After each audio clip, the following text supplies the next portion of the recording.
Paradise Lost, Book 9, Poetics. First off, the most immediate and most obvious thing about Paradise Lost in terms of poetic form is probably the fact that it is in blank verse, which means it has metre, but it does not rhyme.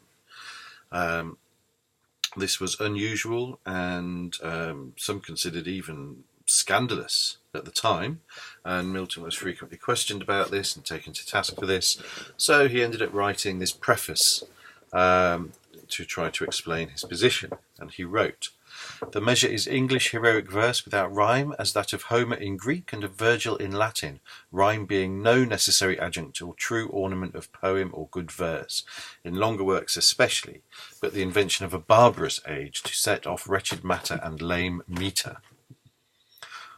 So what Milton is arguing there is twofold, really. One, that not only is rhyme unnecessary, but it is actually bad for poetry, particularly longer poems, such as his epic poem Paradise Lost, and is often used to cover up failings in poetry.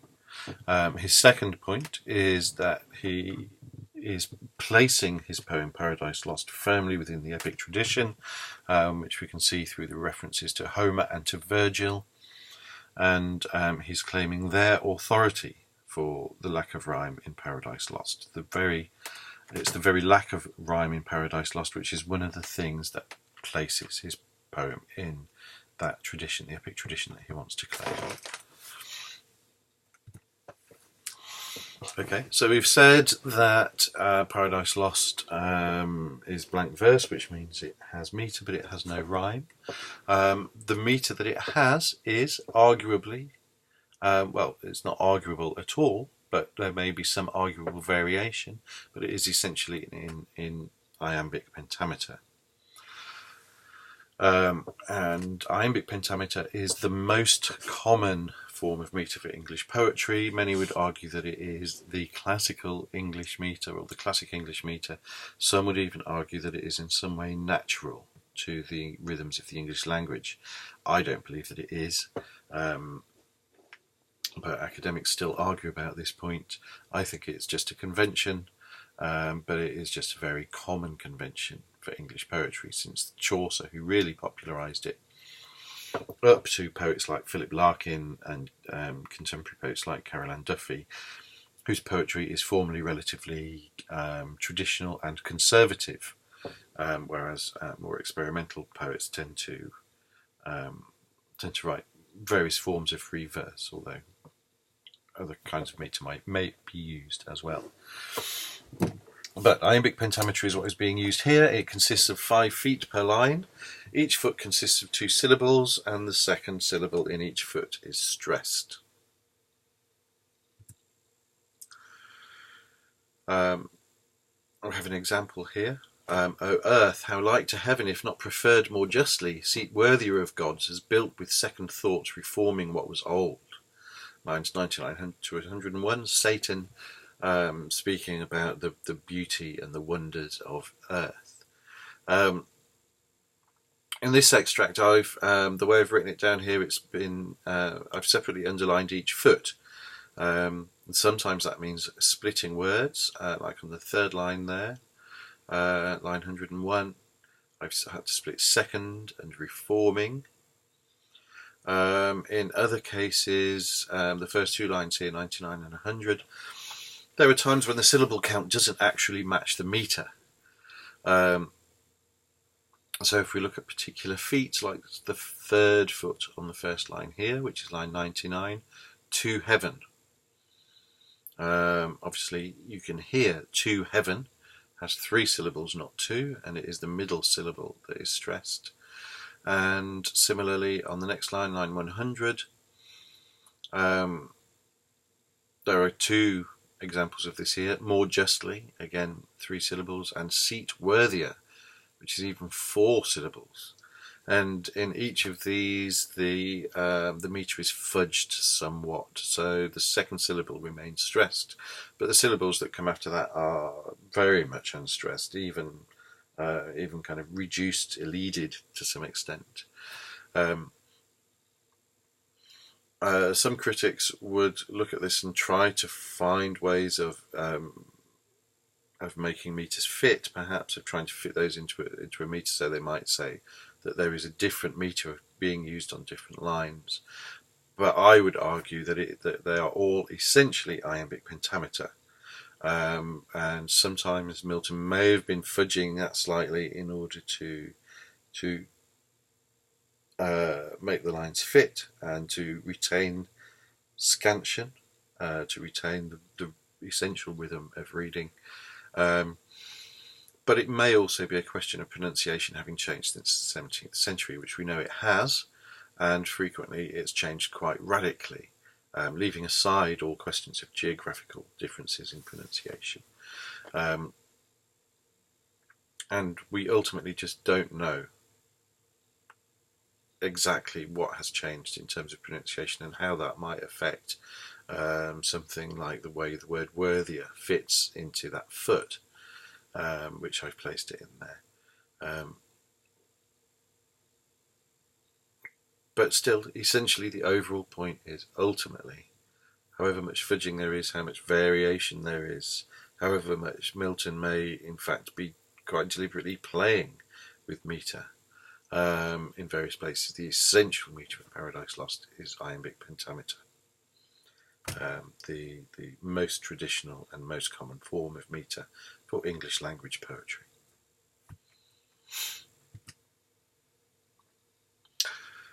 Okay, Milton's grand style. The poetic style of Paradise Lost is referred to as Milton's grand style. It is essentially his way of writing epic poetry. It is lofty. It is elevated. It is rarefied. It is not. It does not pay any real attention to common ways of speaking English. It is non-colloquial. It is very, very formal. It is erudite, which means it's very knowledgeable, and it is full of classical allusions. So we've got this example here, lines 503 to 510.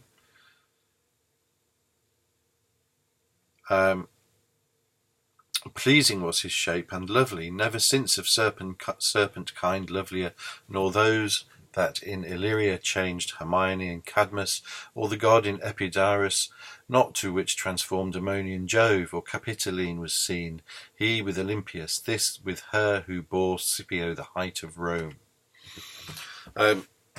Difficult lines to understand, and I would argue that certainly working at A level, for the most part, you don't particularly need to understand who all these people are. It will enrich your understanding and arguably your appreciation of the poem if you do know what they all are.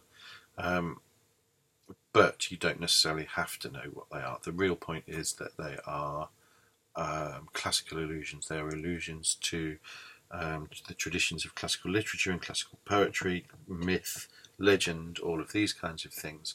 Milton mixes these in quite often with biblical allusions as well, and they are suggestive essentially of two things. One is that Milton expected his audience to be a scholarly audience. Which means that he expected them to be educated, to be learned. He expected them to know what all of these references were. He wasn't writing for the common person in the street, who was, in all likelihood, at that time, illiterate anyway. He was writing for educated people. And in that time, largely educated men, of course, it being a very patriarchal society. The other thing is, of course, again, his claim to a place in the tradition of epic poetry, and all of these references to classical epic poems and myths and legends and so forth all help to legitimise the place of Paradise Lost within the epic tradition. Another aspect of Milton's grand style is the length of his sentences and the complexity of his sentences. This sentence here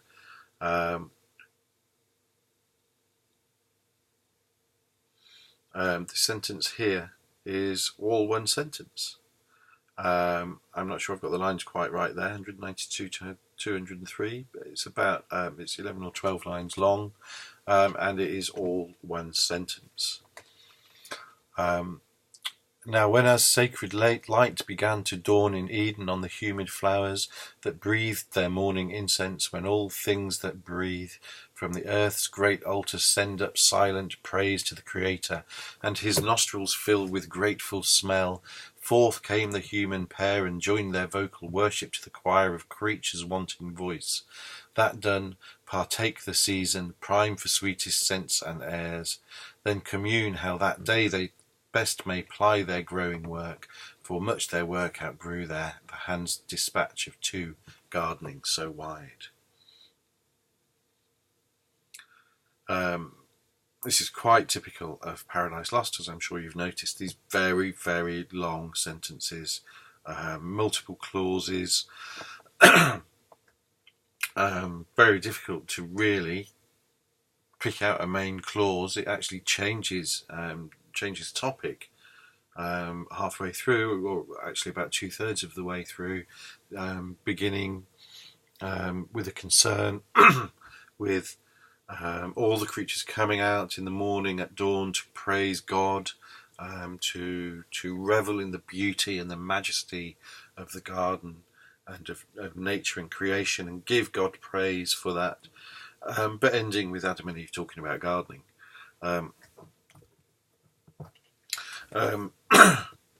Which may make it pathetic, arguably, going from this the praise for the beauty of creation and so forth, down to two people talking about gardening, from this very high, very elevated sphere and reference and idea, down to something very mundane and everyday. But Milton's grand style, the very lofty, non-colloquial, elevated tone that I talked about a few moments ago, means that it doesn't seem pathetic. That's pathetic with a B, not pathetic with a B, P. It doesn't seem particularly pathetic. This notion of them talking, they are communing. They're not even just talking; they're communing about how best to carry out their labours. And it makes two people talking about gardening seem itself very important. And arguably, I suppose, it was very important, or is very important, given that they've been ordered to it by God himself.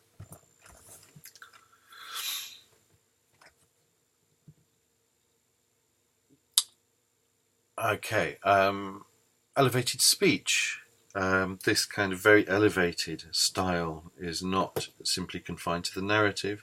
It's carried over in the way in which the characters speak, which means that they're very unrealistic. Nobody talks like that. Nobody ever talked like that, presumably in the whole history of the human species. But it is very much in keeping with the epic genre, and it keeps up this sense of everything being of enormous, profound importance. And given Milton's subject matter, of course, if you take it literally, it is of the most profound importance, given that it is the fall of humanity, and so on and so forth. So, for my example here, this is Adam speaking to Eve in this very high, grand, elevated style. O woman, best are all things as the will of God ordained them, his creating hand nothing imperfect or deficient left of all that he created, much less man, or aught that might his happy state secure from outward force. Within himself the danger lies, yet lies within his power, against his will he can receive no harm. So of course Adam is here talking about something that is very elevated, that is of great importance, but at the same time, seriously, nobody ever talks like that. And part of this is in the structure. So, a woman, best are all things as the will of God ordained them. His creating hand nothing imperfect or deficient left of all that he created. again, nobody would speak like that. It was, if you were to translate this into more conversational terms, you would say everything is best as God has ordered it or commanded it. He didn't leave anything imperfect or deficient, let alone human beings, or anything that might keep human beings safe and happy, and so on and so forth. So it's in the very structure of the way he speaks. It's not just in the kinds of words that he's using, it's the very structure of the speech, the very elevated poetic structure, which makes it so elevated and to that extent so unrealistic, but also epic.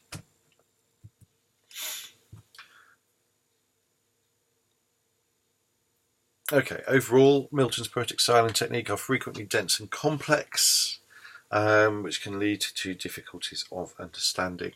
But this is very much in keeping with the epic tradition. And as I've said a couple of times already, Milton is very deliberately placing Paradise Lost within that epic tradition. And this very grand style that he has is a part of that. It is also frequently both very beautiful and very powerful. I would strongly suggest, as you do your revision, that you read carefully and try to read at least some of it aloud, which will help to give you a much stronger sense of the poetry of the text and of how it works. Okay, good luck, and I will see at least some of you soon.